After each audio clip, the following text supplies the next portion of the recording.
টেলিপাড়ায় যেখানে সেলিব্রিটিরা নিজেদের ব্যক্তিগত জীবনকে প্রকাশ আনতে চান না, সেখানে কিন্তু প্রথম থেকে নিজেদের প্রেম নিয়ে সদা খোল্লামখুল্লা স্বীকারোক্তি দিয়ে গেছেন টেলিপাড়ার অন্যতম সেরা জুটি শ্বেতা ও রুবেল। 2020 সালে যমুনা ঢাকি ধারাবাহিকে কাজ করার সুবাদে কিন্তু একে অপরের কাছে আসেন রুবেল ও শ্বেতা। যদিও প্রথমে কিন্তু দুজনে অন্য সম্পর্কে ছিলেন, অর্থাৎ দুজনে মন দিয়েছিলেন অন্য কাউকে। তবে এক সময় দুজনের সম্পর্কই ভেঙে যায়। সেই মুহূর্তে দুজন দুজনার কাছে চলে আসেন, আর তাদের সম্পর্কের মাঝে অনুঘটকের কাজটা করেছে তাদের দুজনের পরিবার। তাই দুজনের ভালোবাসায় কোনোদিনও বাদ সাধেনি তাদের পরিবার। তবে বেশ কিছুদিন যাবৎ টেলিপাড়ায় শোনা যাচ্ছে রুবেল ও শ্বেতার গাঁট ছাড়ার কথা। 2025 সালে নাকি 4 হাত 1 হতে চলেছে এমন খবর আছে। অবশেষে এই প্রসঙ্গে কিন্তু মুখ খুললেন অভিনেত্রী শ্বেতা। তিনি এক সাক্ষাৎকারে যখন তাকে প্রশ্ন করা হয় তাদের বিয়ে প্রসঙ্গে, তখন কিন্তু শ্বেতা স্পষ্টভাবে জানিয়ে দেন যে বিয়ের তারিখ এখনও ঠিক হয়নি তাদের।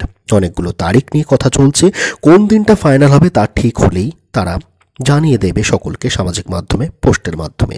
তাছাড়া শ্বেতা জানিয়েছেন বিয়ের কেনাকাটিও এখনও বাকি আছে।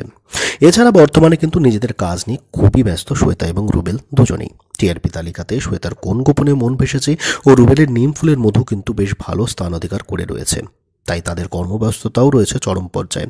রুবেল এবং শ্বেতার তরফ থেকে কোনোরকম কোনো নির্দিষ্ট তারিখ এখনও অবধি জানানো না গেলেও এদিকে কিন্তু সামাজিক মাধ্যমে শ্বেতা এবং রুবেল ভক্তদের তরফ থেকে জানানো হচ্ছে 2025 সালের 19শে জানুয়ারিতে নাকি এই জুটি নাকি বিয়ে করতে চলেছে।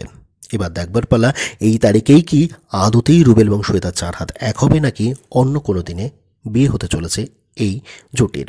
তবে এই ব্যাপারটা যে স্পষ্ট যে এই জুটির বিয়ে নিয়ে যে সকলেই একটা উন্মাদনা আছে সকলের মধ্যে, সেটা কিন্তু স্বীকার না করে পারা যায় না।